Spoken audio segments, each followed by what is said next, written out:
Note, when you hear Rafidhi, this means Iranian Shia. First off, let us define what Raafidite Shia means. The famous Shia Sheikh al-Mufid said, there are two conditions to be called Shia Rafidhi. 1. To believe that Amir al-Mu'mineen, or Prince of the Believers is Ali ibn Abi Talib, without any separating time between the Prophet's death and Ali's leadership.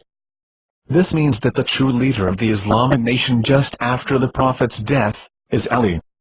2. Declaring that the imama, or leadership of those who were before him, were illegal in God's view.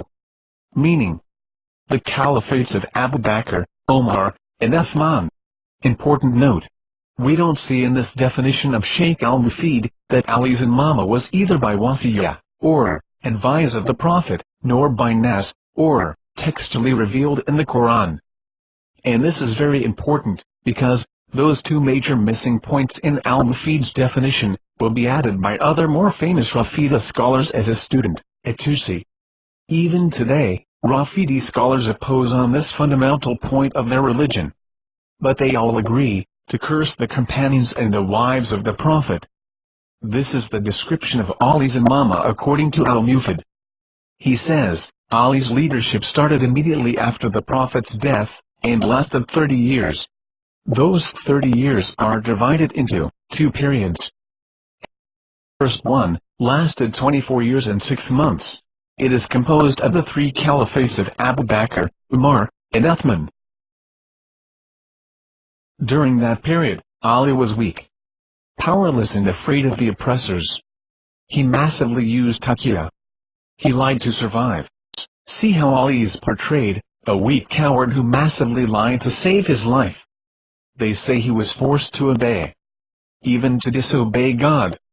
It is well known that Ali made twice the oath of allegiance to Abu Bakr, and eyewitnesses were uncountable. But they say he did it because he was forced. Another example. Here is one of their main websites, spreading lies about the companions of the Prophet. They say the companions destroyed and burned the house of Ali, and that Omar pressed Fatima between the door and the wall, which made her fetus fall on the ground. Of course, these are obvious lies and clear fabrications, from wild filthy animal minds, that only those who are from the animal kind can believe. This is Rafidhi style. They deny what is mutawatir, meaning, historically proved true, and they fabricate fairy tales and claim they are true, like blood rain and stuff. The more unbelievable thing is that they narrate that Ali knows the unknown, and he is super strong, so why did he do anything to defend the daughter of the Prophet? In fact, their lies turn against them. Since Ali couldn't defend himself, so how could he be Amir al-Mu'mineen? Again, only those who are from the beast kind could believe those atrocities.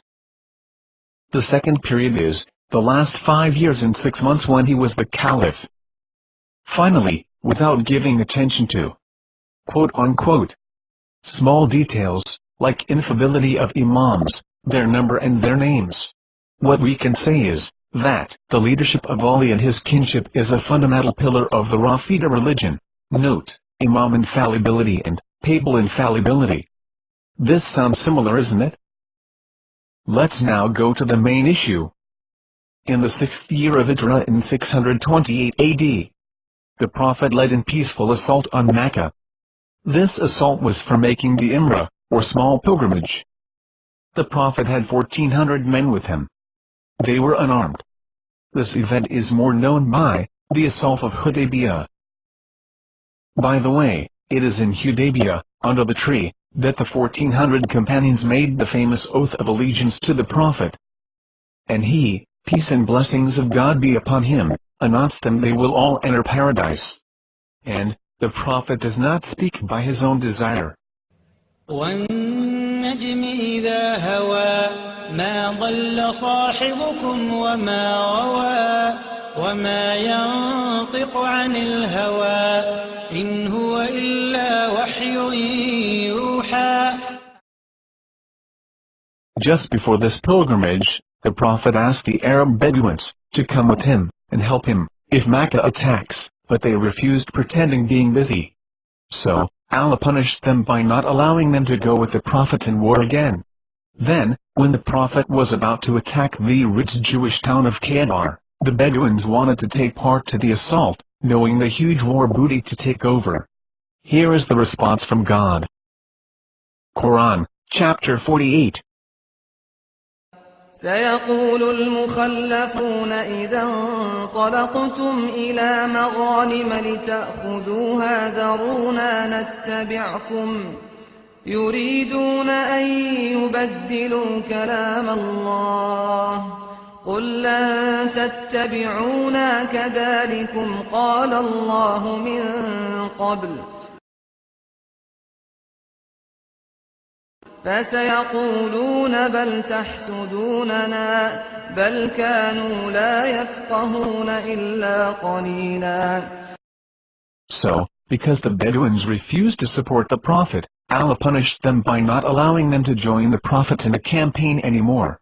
However, Allah most merciful, opened to them doors of forgiveness, but only after the death of the Prophet, saying,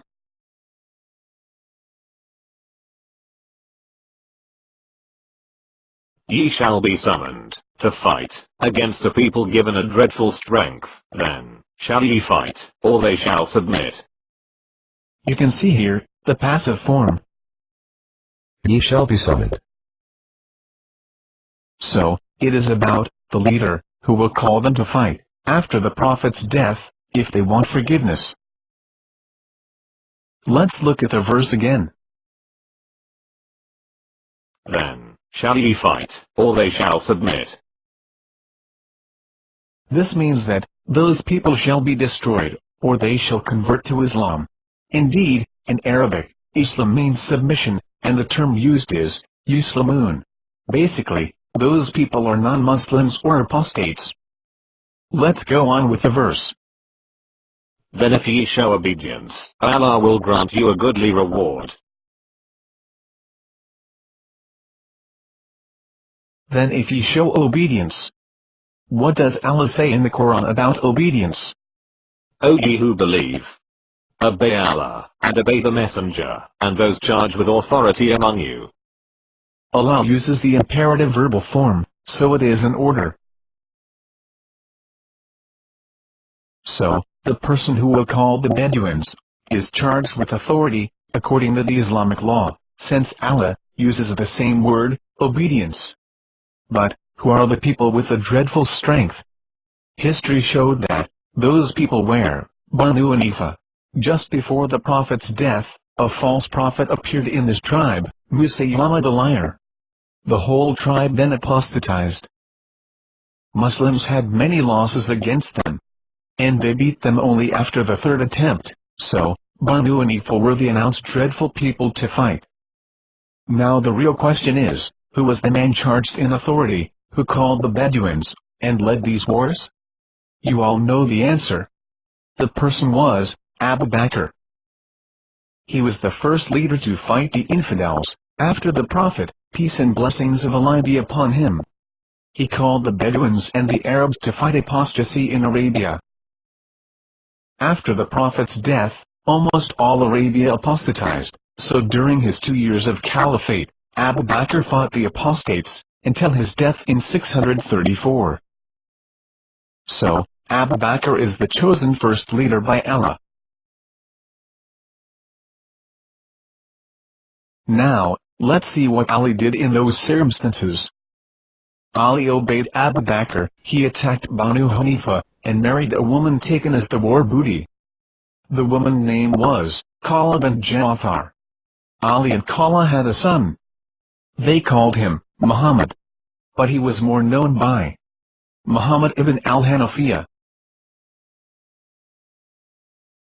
Now you have the proof from Allah, would you reject it?